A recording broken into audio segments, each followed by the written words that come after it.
인사 나누겠습니다. 그 길로 함께 갑시다. 그 높은 길, 그 사랑의 길, 온전한 길로 함께 행하는 저와 여러분 다 되기를 간절히 바랍니다. 기독교인이 된다는 것은 삶의 주인을 바꾼다는 것입니다. 그 전에 내 마음대로, 내 뜻대로, 내가 원하는 방향대로 살다가 이제는 내 마음이 아닌 하나님의 뜻대로 하나님께서 원하시는 길을 쫓아 살아가게 되는 것이 우리 기독교 신자들의 삶에 일어나는 가장 크고 중요한 변화라고 할 수 있는 것입니다. 이러한 변화를 알지 못하면 우리가 신앙 가운데서 행복하고 기쁘게 살기가 어렵습니다. 왜냐하면 나의 뜻과 하나님의 뜻이 날마다 부딪히기 때문입니다. 하나님께서 원하시는 것이 무엇일까? 하나님께서 나를 이렇게 지으시고 부르신 이유가 뭘까를 찾아가며 우리 자신이 정작 있어야 할 곳, 우리 자신이 정작 걸어가야 할 그 길로 향할 때야 비로소 우리가 자유하고 행복하고 감사할 수 있는 것입니다. 그러나 그런 것을 알지 못한 채 정말 내가 있어서는 안 되는 곳, 정말 내가 지금 받은 것과는 전혀 상관없는 삶의 지경에 머무르게 될 때 우리는 참 비참하고 안타까운 삶을 살 수밖에 없는 것이죠. 이것이 바로 기독교 신앙에서 주어지는 가장 중요한 핵심적인 문제라고 할 수 있습니다. 저는 아무쪼록 우리 사랑하는 성도님들 모두가 하나님 뜻에 부합하여 하나님께서 나를 불러주신 그 은혜에 반응하며 살게 되시기를 예수님의 이름으로 축원합니다. 그러한 여정을 가장 잘 보여주는 것이 저는 이 사도행전에 등장하는 사도 바울의 전도 여행이다라고 감히 말씀드릴 수 있습니다. 이 전도 여행을 생각해 볼 때 우리는 쉽사리 뭔가 한 개인이 이룩해낸 엄청난 업적 정도로 생각할 때가 참 많이 있습니다. 그러나 그렇지 않습니다. 사도 바울의 전도 여행을 제대로 생각하기 시작하면 하나님은 어떻게 한 사람을 사용하시는가, 그리고 한 사람은 어떻게 그 안에서 반응하며 성장하고 달라지는가, 또 그 사람이 밟는 그 땅 안에서 일어나는 세상의 문제를 바라보며 세상은 어떠한 곳인가를 발견하게 되는 것입니다. 그렇기 때문에 이 사도 바울의 전도 여행을 함께 생각해 보는 것은 그 자체로 저와 여러분에게 엄청난 영적 유익을 줄 수 있는 것입니다. 자, 오늘부터 시작해서 이 위대한 전도 여정을 함께 떠나면서 저와 여러분의 삶을 불러주신 주님을 만나고 또 우리의 삶이 걸어가야 될 삶의 여정을 확인하고 또 우리가 보냄받은 이 땅의 모습을 같이 발견하며 그 안에서 우리의 삶을 다시 한번 재조명하는 저와 여러분 다 되시기를 예수님의 이름으로 축원합니다. 아멘. 이 위대한 여정의 첫 번째 행선지는 구브로였습니다. 영어로는 사이프러스라고 하고 현지어로는 키프로스라고 합니다. 이 구브로 섬으로 사도 바울과 바나바 일행이 이제 선교 여정을 시작하게 되는 것이죠.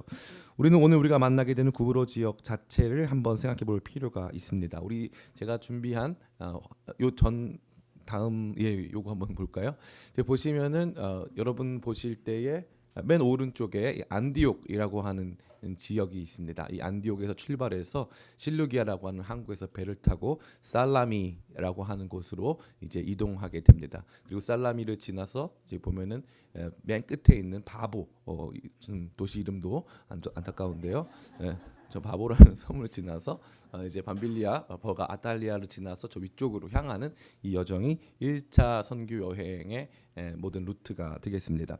그러한 가운데 오늘 이 구브로 섬 한번 더 보여주시겠습니다. 이 구브로 섬은 제주도의 5배, 엄청나게 큰 섬입니다. 제주도의 5배가 되는 아주 엄청나게 큰 섬인데, 보신 바와 같이 이 살라미에서부터 출발해서 이 바보라고 하는 이 마지막 끝단에 있는 이 도시까지, 총독이 머물고 있었던 이 도시까지의 여정이 오늘 구브로 섬에서 일어난 1차 선교 여행의 핵심적인 이 경로가 되겠습니다. 이제 다시 제 얼굴을 좀 불편하시더라도 제 얼굴을 이 사도 바울 여정 속에 선교 여정 속에 하나님께서 그들을 불러주셔서 보내셨습니다. 그리고 그들이 선택한 장소는 바로 구브로였습니다. 왜 그들은 구브로를 선택했을까요? 그것은 다른 것이 아니라 친숙한 곳이기 때문입니다.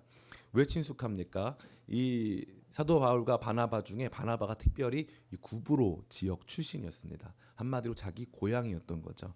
그리고 안디옥 교회를 누가 개척했습니까? 구브로 지역 사람들과 구레네 지역 사람들이 힘을 합쳐서 개척한 교회가 안디옥 교회입니다. 그러니까 우리 교회의 상당수의 분들이 이 구브로 지역 출신이고 또 바나바 자기 자신도 구브로 지역 출신이기 때문에 함께 전도를 하게 된 것이죠. 그곳에서 우리 교회는 전남 광양 분들이 많이 계십니다. 전남 광양 분들이 많이 계신데 만약에 제가 파송을 받아서 광양에 가서 개척을 한다. 그러면 이제 어떤 일이 벌어질까요? 거기 아는 사람들한테 아마 전화를 아마 할 겁니다. 우리 목사님 광양 내려갔어. 광양에서 개척했어. 그 목사님 괜찮은 사람이야. 하면서 이렇게 옆에서 많이 도움을 주실 것 같아요. 그와 마찬가지로 바나바가 구브로에 갔을 때에도 이 안디옥 교회를 구성하고 있었던 중요한 한 축에 해당하는 이 구브로 지역 사람들이 아마 구브로에 있는 사람들에게 자기 가족이나 친족들에게 또 이 소식을 전하지 않았을까 하는 생각이 듭니다. 그러니까 이 구브로 지역은 이미 사도 바울과 바나바에게 있어서는 그 지역 사람들로 말미암아 친숙해진 장소가 되겠습니다. 두 번째로 이 구브로 지역에는 유대인들이 아주 많이 살고 있었습니다. 이 당시에 유대인들이 이 구리 광산 또 그다음에 소금 산업 등에 많이 종사하였는데 이 유대인들이 얼마나 많았냐면은 여기 보니까 이 구브로라고 하는 섬 자체에 유대인 회당이 아주 많았다고. 그래서 사도 바울과 바나바가 회당을 중심으로 하여서 복음을 전하였다고 말하고 있습니다. 뿐만 아니라 이 유대인의 영향력이 상당히 컸었는지 이 서기오 바울이라고 하는 이 구브로 지역을 통치하는 이 통치자의 옆에 유대인 거짓 선지자 엘루마가 있었습니다. 그러니까 그 정도로 유대인들의 사회적 영향력 또 정치적 영향력이 아주 크게 작동하는 곳이 구브로였습니다. 그러니까 마음이 편하죠. 우리 교회 출신 중에 많은 사람이 구브로 출신이고 바나바 자기 자신도 구브로 출신이고 이 구브로에 가면은 작은 섬도 아니고 큰 섬이고 그 섬에는 유대인들이 아주 많고 유대인들이 그 사회에서 굉장히 중요한 위치를 차지하고 있다. 그러니까 우리 글로 가자 하는 것이 이제 거의 인지상정 모든 사람들이 선택할 수 있는 가장 편리하고 간단한 루트가 아니었는가 하는 생각을 갖게 합니다. 또 흥미로운 것은 이 구브로 지역에는 당시에 복음을 전했는데 교회가 세워졌다라고 하는 기록이 있습니까? 없습니까? 없어요. 그리고 그 뒤에도 이 구브로에 있는 교회 이런 표현이 많이 등장하지 않습니다. 서신서 중에서도 구브로가 굉장히 큰 섬임에도 불구하고 서신서 중에서도 구브로를 대상으로 한 서신서는 존재하지 않습니다. 왜 그랬을까요? 구브로에는 핍박이 없었어요. 제일 처음 간 장소인데 전혀 핍박이 없습니다. 흥미롭지 않습니까? 유대인 회당이 많았습니다. 거기서 많이 복음을 전했는데 핍박이 전혀 없었다는 거예요. 그러고 나니까 핍박도 없었고 복음에 대한 강력한 반응도 없었던 땅이 바로 구브로입니다. 그럼 그만큼 유대인들에게는 친숙한 땅이면서도 이 안정되고 편안했으며 또 어떤 핍박도 없었기 때문에 이 교회는 언제나 핍박 가운데 생기는 건데 이 교회가 생겨나지 않았던 지역이 바로 이 구브로 지역이라고 할 수 있는 것입니다. 이것이 우리가 구브로 지역을 생각할 때 첫 번째 같이 바라봐야 되는 것 같아요. 특별히 구브로 섬은 굉장히 아름다운 섬입니다. 굉장히 아름다운 섬. 그리스 로마 신화에 보면은 제일 예쁜 신이 누구예요? 라틴어로 하면은 비너스죠. 아프로디테, 비너스. 비너스가 태어난 곳이 구브로예요. 그렇게 아름다운 땅이니까 사람들도 편안하고 행복하고 유대인 많이 살고 아는 사람 많고 가장 친숙한 곳, 가장 쉽게 선택할 수 있는 곳이 바로 이 구브로였다라는 것을 우리가 생각해 볼 수 있습니다. 두 번째로 우리가 오늘 이 말씀을 생각해 보는 가운데 이 구브로 지역 안에 있었던 사회적 분위기를 생각해 볼 수 있습니다. 앞서 말씀드린 대로 이 구브로 지역은 유대인들이 많이 살았고 비교적 안정된 이 사회를 구성하고 있었습니다. 그런데 흥미롭게도 여기 등장하는 특정 개인이 있는데 그 특정 개인 유대인이 아주 독특한 일을 하고 있는 사람입니다. 우리 말씀을 같이 한번 읽어보겠습니다. 우리 7절, 6절부터 8절 같이 한번 읽겠습니다. 시작. 온 섬 가운데로 지나서 바보에 이르러 그가 총독 서기오 바울과 함께 있으니 서기오 바울은 뒤에 있는 사람이라. 바나바와 사울을 불러 하나님의 말씀을 듣고자 하더라. 이 마술사 엘루마는 이 이름을 번역하면 마술사라. 그들을 대적하여 총독으로 믿지 못하게 힘쓰니. 아멘. 여기 등장하는 사람은 서기오 바울이라고 하는 총독 옆에 있었던 이 유대인이 굉장히 독특합니다. 그에게는 여러 가지 정체성이 놓여져 있었는데요. 그는 유대인이면서 거짓 선지자였다는 것입니다. 유대인들은 당시에 유일하신 한 분 하나님만을 섬기는 것을 엄청난 자부심으로 여기던 사람들입니다. 근데 그럼에도 불구하고 하나님께서 말씀을 통해서 적극적으로 금지하신 마술과 요술을 행하고 있었던 사람이 있어요. 그게 바로 이 유대인 이 거짓 선지자 이 엘루마입니다. 그런 하나님의 말씀에 기반해서 바른 진리를 백성들에게 가르치기보다는 자신이 이 서기오 바울 옆에서 엄청난 지위와 이익을 확보하는 데에 혈안이 된 나머지 진리를 굽게 하고 이 거짓과 또 마술, 요술 등을 행하면서 사회적으로 인정받고 그 당시 사회의 영적인 또 정신적인 분위기를 완전히 주도하던 사람이라고 우리는 할 수 있는 것입니다. 그 사람은 이 참 흥미로운 사람이었는데요. 마치 굉장히 기괴한 조합을 보는 것 같은 한 개인 안에서 일어난 기괴한 조합을 보는 것만도 같은 그러한 모습이었다는 것입니다.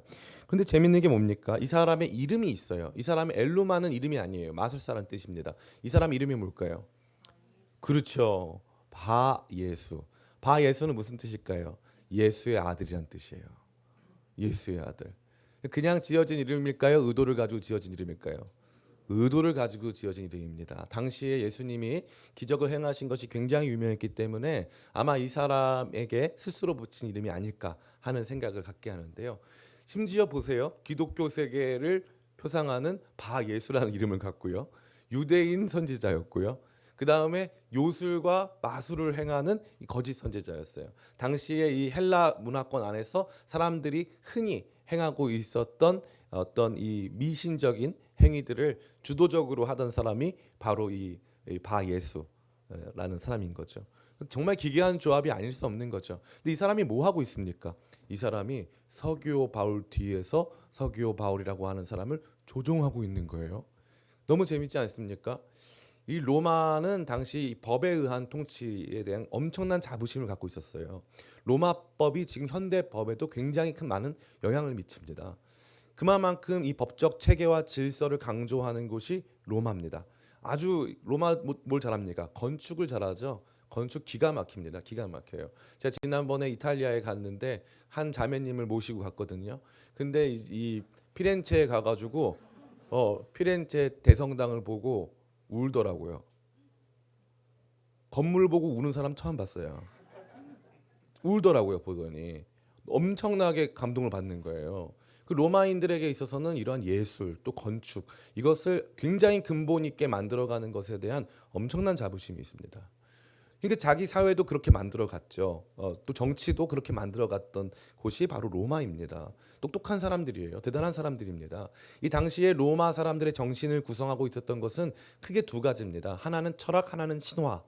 신화와 철학의 세계. 설명할 수 있는 것은 철학으로, 설명이 안 되는 것은 신화로.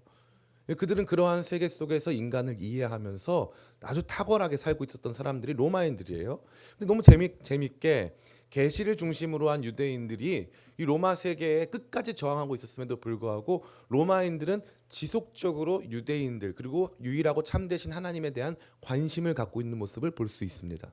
세상은요, 하나님에 대한 관심이 있어요. 하나님을 생각보다 두려워합니다. 생각보다 두려워해요.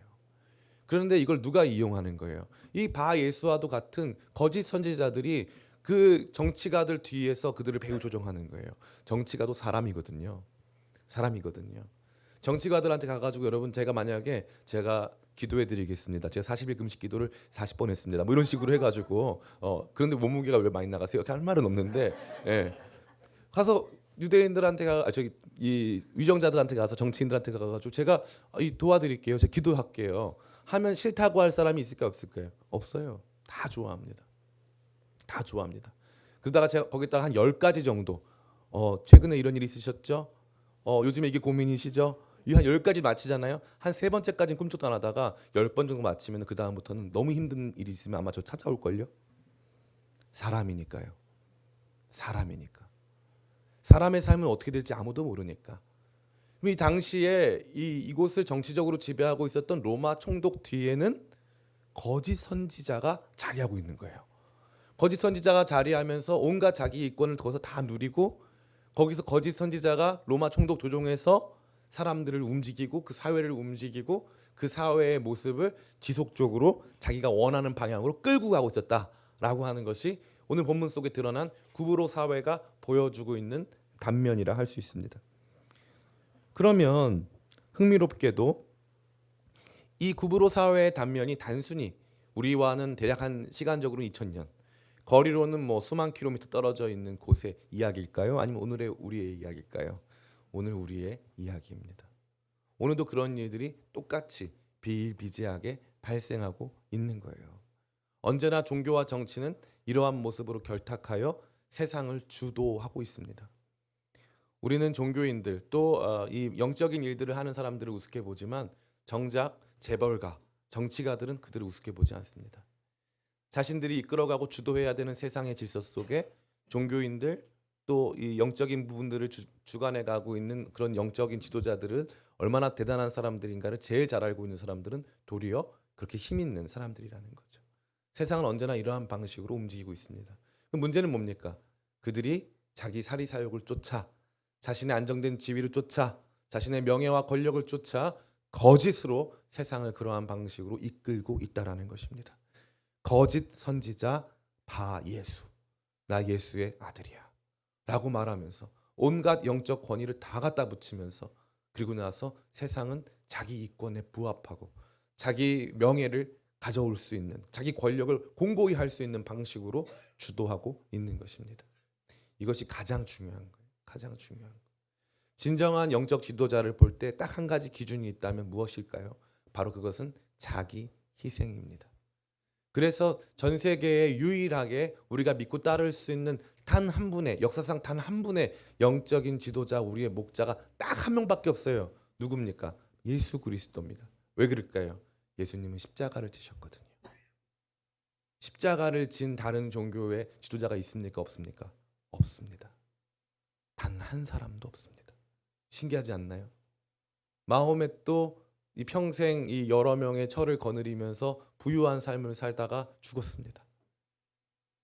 모두 다 각자의 길을 간 거예요. 그런데 우리 예수님만큼은 하나님의 말씀, 진리의 말씀을 선포하고 당신은 십자가의 길을 걸어가신 거예요. 그러니까 예수님이 뭐라고 말씀하시는 거예요? 나는 선한 목자다. 선한 목자는 양떼를 위하여, 양을 위하여 목숨을 바치노라. 선한 목자는 목숨을 주시는 거예요. 그래서 당신이 인도하시는 그 길이 목자를 위한 길이 아닌 양을 위한 길임을 보여주시는 거예요. 너무나 위대한 것이 아닐 수 없는 것입니다. 그러나 오늘날 우리 사회, 우리가 살아가는 세상 속에 저를 비롯한, 저도 거기서 완전히 자유할 수는 없는 것 같아요. 저를 비롯한 많은 영적인 지도자들이, 종교인들이 어찌 보면 자신의 사리사욕과 자신의 명예와 권력을 공고히 하는 데에 하나님의 말씀을 거짓되이 왜곡하고 그것으로 수많은 사람들의 삶을 잘못 이끌고 있는 것은 아닐까라고 하는 영적 경각심이 저 안에, 또 저와 여러분 안에 충만히 있기를 간절히 바랍니다. 이것이 우리가 보는 이 사회의 단면이었습니다. 성령이 보내신 세상의 모습인 거죠. 성령께서 보내시지 않았다면 아마 이것들까지 제대로 알지는 못했을 것입니다. 성령께서 가게 하시는 길, 하나님이 주인 되사 우리로 가게 하시는 그곳으로 향할 때에 우리는 거기에서 왜 주님께서 우리로 이 땅으로 살게 하셨는가, 왜 이곳에 이러한 놀라운 일들이 벌어지고 있는가, 그것을 안타까워하면서 거기에서, 그 현장에서 주님께서 주신 은혜를 끼칠 수 있다라는 것입니다. 제가 이제 29살에 신학교를 처음 들어갔어요. 그때는 이제 20살짜리 꼬마였는데 그 친구들이 많이 성장해서 이제 35살이 넘었어요. 36살이 됐네요. 근데 그 친구들과 같이 이제 카카오톡방이 있어요. 최근에 저희 교회에 이 신천지 출신 분들이 전화를 자주 해요. 재밌더라고요. 처음에는 한 자매가 전화를 해서 제가 신천지인이었는데 지금 최근에는 이 신천지 뭐 그런 가르침에 조금 회의를 갖고 그것 때문에 마음이 좀 불편해가지고 다른 교회를 찾고 있다. 자기를 만나달라. 그래서 만났죠. 만나가지고 저는 다 얘기를 했어요. 그러더니 이제 보고 그냥 가더라고요. 그러고 나서 며칠 있다가 똑같이 한 형제가 전화를 한 거예요. 제가 신천지 공부를 했는데 하고 나니까 회의를 느껴서 교회를 찾고 있던 중 찾았대요. 근데 이 자매도 뭐라 그랬냐면 요 근처에 본인이 이 일을 하고 있어서 이 근처에서 일을 하고 있어서 지나가다가 원래 계속 봤던 교회라고 하더라고요. 근데 그 형제도 똑같이 말을 하는 거예요. 그래서 제가 이 내용을 우리 이제 이 신학과 친구들이 있던 그 방에다 올렸습니다. 그때 누구도 답을 해주지 못했어요. 근데 한 형제가 있어요. 한 형제. 이 한 형제는 우리 신학과에서도 공부를 제일 잘해가지고 공부를 너무 잘해가지고 이 형제가 우리 시험 볼 때 되면은 페이퍼를 만들어 줬어요. 그래가지고 우리는 교수님 강의를 당연히 들었지만 교수님 강의 참 좋잖아요. 예. 뭐 여러 가지 면에서 교수님 강의가 참 좋거든요. 뭐 편안하고 뭐 쉴 수도 있고 뭐 많은 생각도 할 수 있고 교수님 강의 너무 좋잖아요. 근데 시험은 또 다른 문제니까 서로 다른 문제니까 이 시험을 봐야 되는데 이 형제님은 너무 신실해가지고 이 정말 교수님 강의를 완전 책으로 만들어서 내요 맨날. 그러면 이제 우리는 신학과니까 이걸 안 주는 이제 못돼 먹은 신학생과 이것을 기쁨으로 나누는 예수님의 제자와도 같은 이런 우리 신학생으로 나눠집니다. 근데 이제 예수님 제자는 언제나 소수니까 귀한 자료를 주는 형제는 한 명이었어요.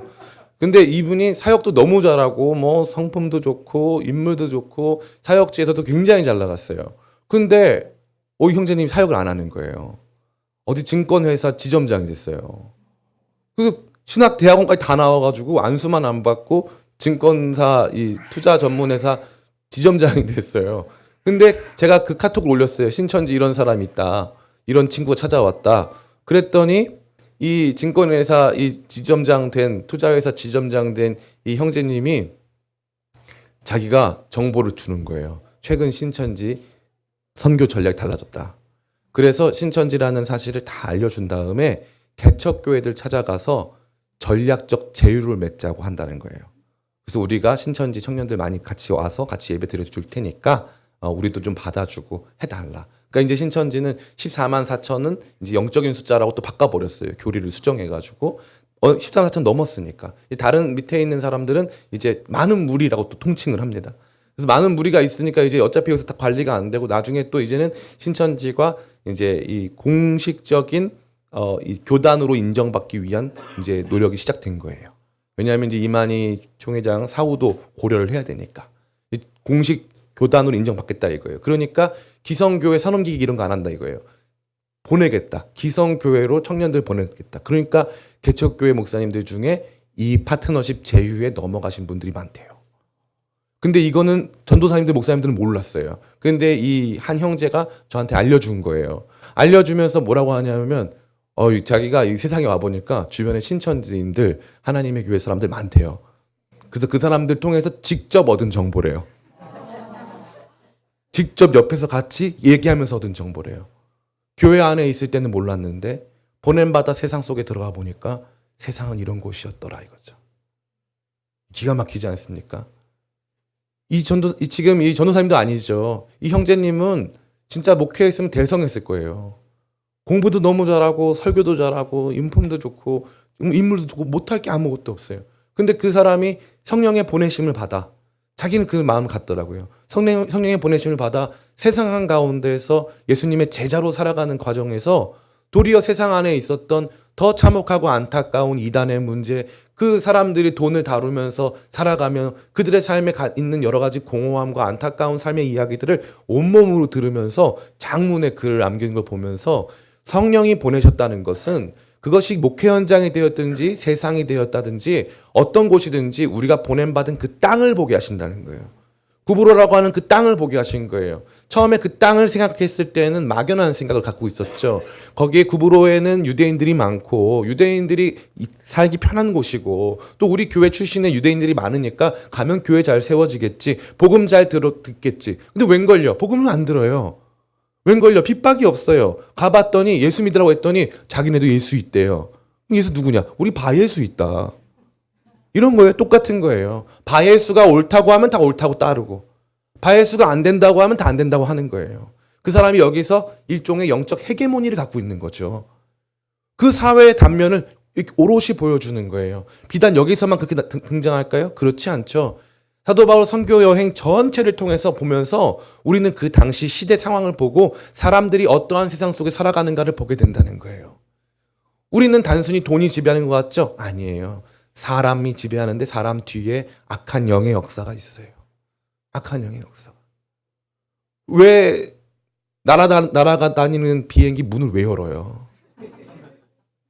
왜 엽니까? 좀 이해가 안 답답해서 열었대요. 관광버스도 아니고 비행기 문을 왜 열어요? 우리는 이걸 봐야 되는 거예요. 세상은요, 여러분들이 알고 있는 뭐 돈, 뭐 직업, 명예, 유명세, 뭐 이런 것들이 주장하는 것 같잖아요. 그렇지 않아요. 절대 그렇지 않습니다. 우리 뒤에서 우리를 어떠한 진리가 참 진리냐 거짓 진리냐, 어떤 진리가 우리를 움직이느냐에 따라 우리의 삶이 그 진리에 종속되는 것이 이 구브로 사회를 통해서 주님께서 사도 바울과 바나바를 또 저와 여러분을 그곳으로 인도하여 보게 하시는 위대한 일이 아닐 수 없는 것입니다. 우리가 보냄받은 땅에 주님께서 성령께서 보내신 그 땅에서 우리는 그 땅을 보며 그 땅의 이야기 안에서 아파하고 그 땅을 위해 기도하는 사람으로 변화될 수 있다는 것입니다. 세 번째, 첫 번째는 구브로 땅 자체를 보게 하셨고요. 두 번째는 그 땅 안에서 일어나는 일들을 보게 하셨고, 세 번째는 결국 보내심을 받은 사람들의 이야기를 보게 하는 것입니다. 성령의 보내심으로 출발한 이 여정에서 우리는 흥미롭게도 성령의 개입이 우리가 상상한 것보다 그리 크지 않음을 보게 되는 거예요. 성령께서 내가 지정할 사람들을 따로 띄워놓아라. 그리고 가라고 하셨어요. 그러면 성령께서 구브로로 가라고 말씀하셨다라는 표현이 있어요, 없어요? 없어요. 이 구브로로 가는 것은 굉장히 상식적 판단이에요. 성령께서 가라고 하신 적 없어요. 우리는 생각하는 거예요. 아니, 성령께서 가라고 하신 적 없는데 가면 어떡합니까? 일단 가라고 하시니까, 일단 가라고 하시니까 가는 거예요. 가보는 거예요. 도전해 보는 거예요. 많은 사람들이 생각해요. 성령의 보내심을 받은 사람은 성령께서 정확하게 어느 지점으로 가서 뭘 하라라고 하는 사인을 다 주실 것이다. 일종의 성령의 역사는 신적 강압이다. 그래가지고 나는 여기 있고 싶은데 성령께서 자꾸 막 어떻게 해가지고 다리 분들어 넣어가지고 저기 가가지고 막 꼭 해라고 그러고, 거기서 오늘은 이 말씀 전하라고 그러고 내일은 저 말씀 전하라고 그러고 막 이렇게 해가지고 하시는가. 근데 말씀을 보니까 그게 아니라는 거예요. 제가요, 이 사역 초창기에는 어디서 사역 오라고 하면은 기도해보고 간다 그랬어요. 기도해보고 간다. 그래서 맨날 제가 그렇게 하고 막 근심하고 기도하고 막 하니까 저희 아내가 저한테 그러더라고요. 기도하면 하나님이 거기 가라고 가지 말라고 말씀하셔요? 제가 생각해보니까 안 하셔. 그런데 왜 말씀하실까봐. 그럼 당신 하나님이 말씀 전하라고 한 사람인데 A 교회에 가서 말씀 전해도 되고 B 교회 가서 말씀 전하면 안 돼? 돼. 그러고 나서 저는 전화 받으면 시간과 스케줄만 허락하면 다 가요. 여러 가지 차원에서 필요하거든요. 다 가요. 근데 제가 그때 깨달았어요. A 교회는 가면 되고 B 교회는 가면 안 된다. 이 사역은 하면 되고 저 사역은 하면 안 된다. 성령의 개입이 언제나 신적 강압으로서 모든 선택을 강제한다. 말씀을 보니까 아니더란 거예요. 가라고 하시면 일단 가면 되는 거예요. 가면 그 안에서 발견하고 그 안에서 조정이 이루어져요. 근데 가보지도 않고 시작도 안 해본 상태에서 그냥 뭐라고 할까요? 그냥 하나님께서 다 지정해 주실 때까지 기다린다던가. 이게 단순히 이 사역의 문제만이 아니에요. 직장의 문제도 마찬가지고 결혼의 문제도 마찬가지예요. A 자매랑 결혼하거라. 옛날에, 요즘엔 참 자매들이 기도도 안 하기 때문에 그런 응답도 없어요. 옛날에는 막 교회에서 맨날 그 싸움이 있잖아요. 기도해봤더니 하나님 나랑 결혼하래. 그래서 자매가 이제 막 이렇게 형제들은 많이 안 그런데 자매님들이 그 당시에 많이 그랬어요. 그래가지고 막 이렇게 그러면은 이제 형제도 그런가 보다 하고 막 결혼하기도 하고 또 도망다니기도 하고 막 이러더라고요. 그럼 성령의 명령은 무엇이냐? 결혼하라. 끝이에요. 네. 누구랑 할지는 알아서 해라. 잘 골라봐라. 기도하는 가운데 우리 자신을 발견하면서 가는 거지, 이 사람하고는 결혼하면 되고 저 사람하고는 결혼하면 안 된다. 물론 하나님께서 주신 여러 가지 선택의 기준들이 있고 하나님께서 우리 마음속에 주시는 확신도 존재해요. 그러나 자꾸 우리가 매사에 굉장히 작고 사소한 일 하나까지도 성령의 보내심을 받았다는 것이 궁극적으로 우리가 모든 선택을 다 강제당하고 있다 라는 정도로 생각한다면 이것은 하나님을 굉장히 비인격적인 분으로 간주하고 여기는 거예요. 간주. 여러분 생각해 보세요. 여러분 부모가 여러분이 나이가 40, 50이 됐는데 모든 걸 강제해. 너 그 옷은 입지 마. 너 머리 스타일 그렇게 하면 안 돼. 모든 걸 다 강제해. 그러면 좋은 부모예요, 나쁜 부모예요? 제가 말씀드릴게요. 나쁜 부모예요. 네, 여러분 입으로 하기 좀 그렇죠? 나쁜 부모예요. 그렇게 하면 안 되는 거잖아요. 그죠? 근데 우리는 자꾸 하나님을 그런 분으로 생각하는 거예요. 이건 해도 되고 저건 해도 안 되고. 물론 죄, 하나님의 기준, 하나님이 기뻐하시는 일, 이런 것들에 대한 감각과 생각을 통해 어떤 것이 더 건강하고 아름다운 삶인가라는 것에 대한 의식은 있어야죠. 그러나 성령께서 지정해주지 않으시면 난 아무것도 못하겠다라고 하는 생각, 성령께서 확실히 사인을 주셔야 된다라고 하는 생각들이 너무나도 많아지면 우리의 삶은 어찌 보면 자유한 삶이 아니라 억압된 삶으로 전락할 수밖에 없는 것이죠. 성령의 보내심을 받은 사람들은요, 너무 흥미롭게도 가라고 하시는 말씀이 있는데 그 뒤에부터 가는 여정 속에 성령께서 특별한 사인은 거의 없어요. 일단 이쪽으로 가봐라. 일단 저기로 가봐라. 그냥 말씀하시는 거예요. 그래서 성령의 역사는 내비게이션 역사가 아니에요. 30m 후에서 좌회전. 이런 역사가 아니에요. 예. 여보, 분홍색 차선을 타라는 둥. 이런 거 없어요. 성령의 역사는 나침반의 역사예요. 나침반의 역사. 방향의 역사죠. 방향의 역사. 그래서 이걸 제일 잘 보여주는 게 뭐냐면 출애굽 당시에 이스라엘 백성들이 광야길을 어떻게 행하였는가예요. 광야길은 어떻게 행하는 거냐 하면은 이렇게 행하는 거예요. 이 성막에서 낮에는 구름 기둥, 밤에는 불 기둥이 떠오릅니다. 이 밤에는 행진을 많이 못하니까 이 구름 기둥이 떠오를 때 주로 움직이게 되는데요. 이 낮에 구름 기둥이 떠오르면 구름이 작아요, 커요? 엄청나게 크죠. 그럼 구름이 그쪽 방향으로 이렇게 움직이겠죠. 그러면은 참 합리적인 방향이에요. 왜냐하면 햇빛이 없는 쪽이니까 낮에 여행하기 제일 좋은 쪽이잖아요. 그러니까 서늘하게 길을 만들어 주시는 거죠. 근데 막 구름이 이렇게 막 동글동글하게 막 있어가지고 막 몇 바퀴 돌고 막 이렇게 갈 수는 없잖아요. 그러니까 구름은 방향을 말해줘요. 그런데 가봤더니 그 앞에 엄청난 해발 4,500m 산이 있어. 구름은 그쪽으로 가래. 그러면 주님이 가라고 했으니까 4,500m를 넘자라는 사람이 있을 것이고 여기서 넘으면 다 죽습니다. 방향이 저쪽이니까 여기서 요 계곡으로 이렇게 돌아가면 길이 있어요. 그래서 그 역할을 해주는 것이 호밥이라는 사람이에요. 호밥이라는 사람. 그러니까 성경은 이 두 가지를 다 보여줘요. 이 광야에 대한 지형지물에 익숙한 한 경험자와 하나님께서 가라고 하시는 근본적인 방향, 낮에는 구름 기둥, 밤에는 불 기둥. 나침반과 내비게이션이 공존하는 거죠. 성령의 역사가 이쪽 방향이다라고 하면 그쪽 방향으로 나아가고 그 가운데서 그쪽 방향으로 나아갈 때 있을 수 있는 어려움들이라던가 그곳에서 있을 수 있는 여러 가지 일들에 대해서 생각하고 판단할 수 있는 일들도 주어진다 이 말이에요. 근데 제일 재밌는 건 뭡니까? 그렇게 해서 하나님의 역사를 배워가면서 제일 많이 드러나는 건 뭐냐면 흥미롭게도 여기서 등장하는 자기 자신의 변화예요. 성령의 보내심을 딱 받아봤더니 우리는 성령께서 내 밖에 계신 성령께서 내가 가야 할 땅이라고 하는 어떠한 이 지역 다 나의 외부에 존재하는 일들 속에서 역사하는 것 같아요. 나의 어떠함과 상관없이 성령께서 나를 저쪽으로 보내셔가지고 어떤 일을 하게 하신다. 이게 성령의 보내심에 대한 근본적인 생각이에요. 근데 가만히 보니까 너무 재밌는 건 이 선교 여행을 통해서 제일 많이 바뀐 사람은 사도 바울 자기 자신이에요. 그러니까 한마디로 성령께서 보내신 것은 사도 바울 너의 진짜 창조의 목적으로 걸어가라. 너무 위대한 여정이죠. 나도 몰랐던 나의 삶.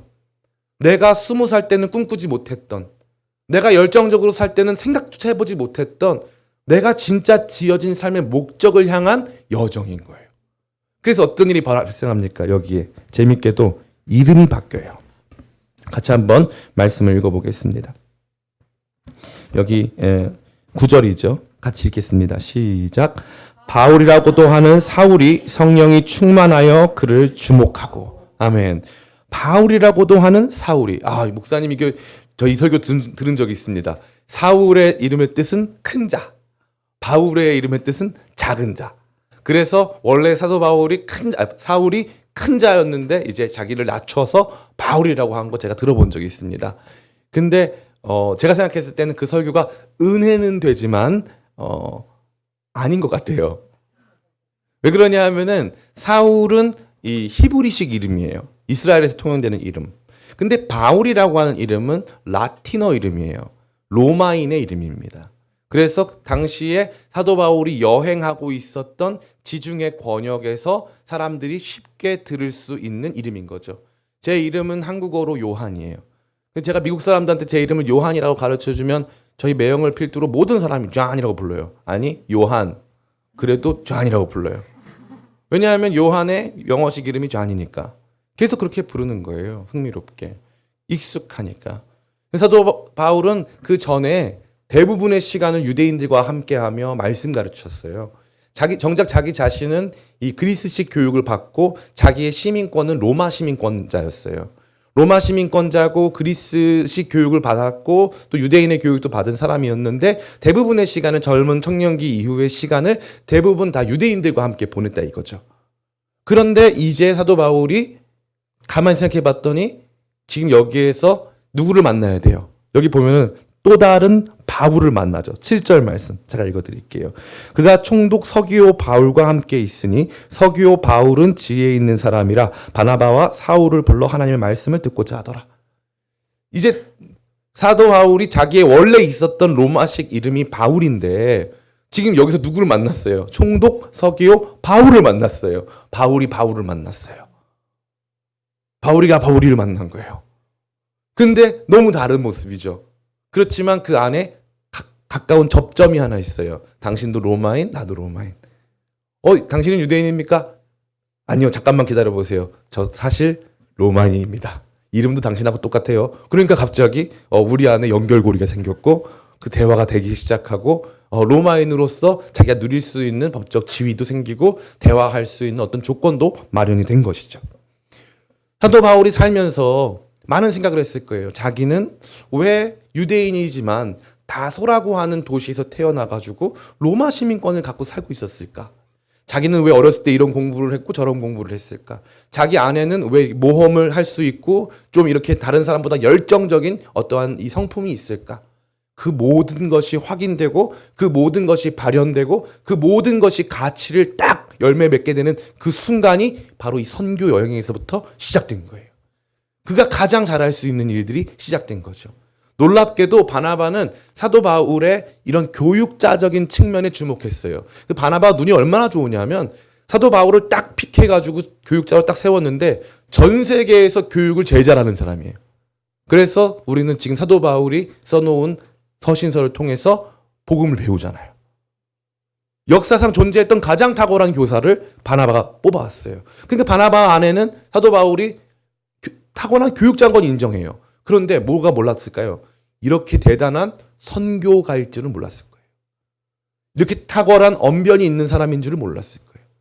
그리고 그가 가지고 있었던 로마인으로서의 신분과 그가 배워왔던 이 학식이 얼마만큼 이 선교에 도움이 됐는지는 아마 바나바는 몰랐을 거예요. 바울 자기 자신도 몰랐을 거예요. 그래서 이 여정은 자기 자신을 진짜 하나님의 계획 속에 있었던 자기 자신을 만나는 여정이었다는 것을 우리는 볼 수 있는 것입니다. 그래서 이 뒤부터는 사도 바울이 이 선교 여행의 주도자가 돼요. 구브로 섬까지는 바나바가 주도자였지만 그 뒤에 선교 여행에서는 사도 바울이 주도자가 되고 이 뒤부터는 사도 바울에게 사울이라는 이름은 등장하지 않습니다. 더 이상 그는 사울이 아니에요. 바뀌었죠. 그는 이제 바울입니다.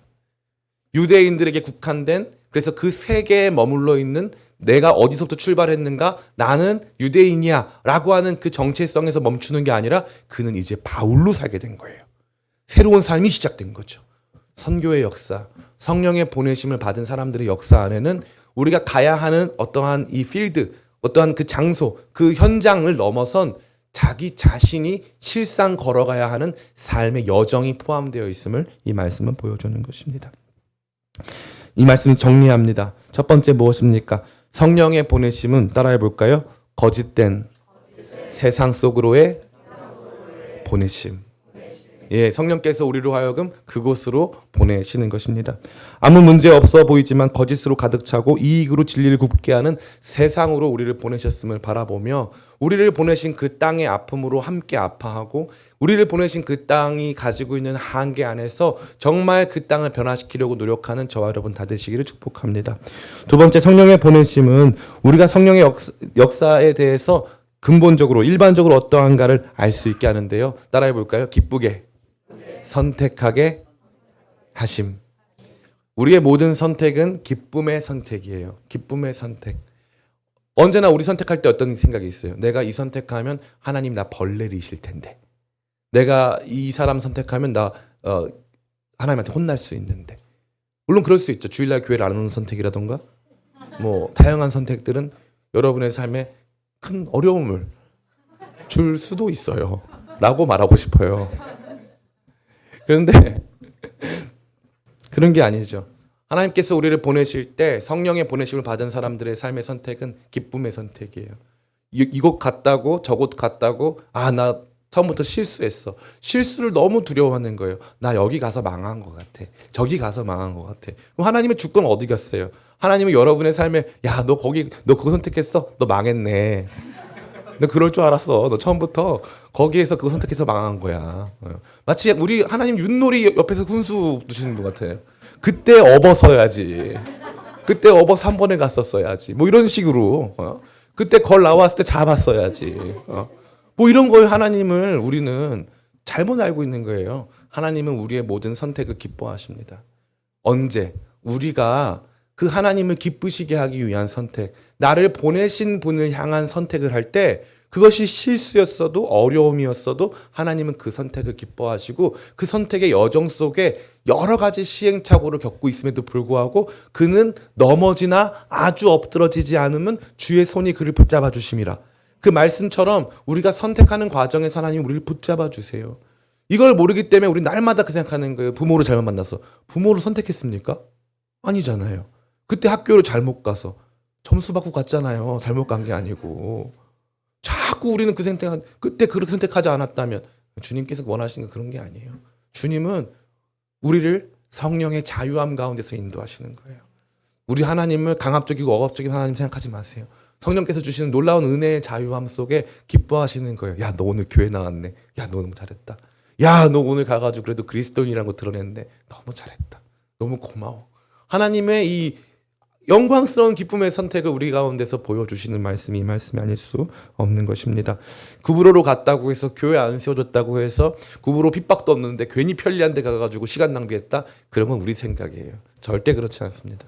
구부로도 하나님의 계획 속에 있었고 바나바의 삶의 현장은 사실 구부로였어요.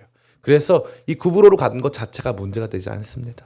우리가 지나치게 선택에 실수 없게 하려고 하고 하나님께서 이 선택 너무 싫어하실 거야. 그래서 하나님은 강압적인 하나님, 통제하시려고 하는 하나님으로 보지 마시고 하나님께서 우리를 자유 가운데 선택하게 하시는 하나님이심을 늘 기억하는 저와 여러분 다들 간절히 바랍니다.